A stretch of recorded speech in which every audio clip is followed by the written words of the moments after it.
Malibuni arzonda qidirib yurgan bo'lsangiz, videoni o'tkazmasdan oxirigacha ko'rib turing. Men mashinamizni ham to'liq tanishtirib chiqaman. Mashinamiz 2019-yilda ishlab chiqargan Malibu 2 tor bo'ladi. Mashinamizga o'kelar navorotlarga keladigan bo'lsa, to'rttalar yumshoq, yaxshi bo'g'lardan ustunovga qilib qo'yilgan.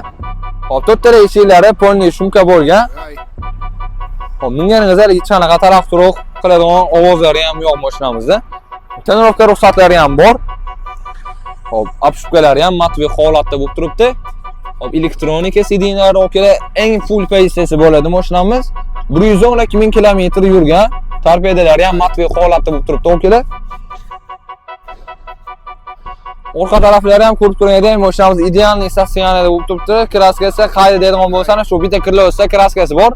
Qolgan hamma yoqlari inshaalloh absolutniy top-toza. Mashinamizga hali gaz ustunovkalari bo'lmagan, mashinamiz to'liq benzinda harakatlangan.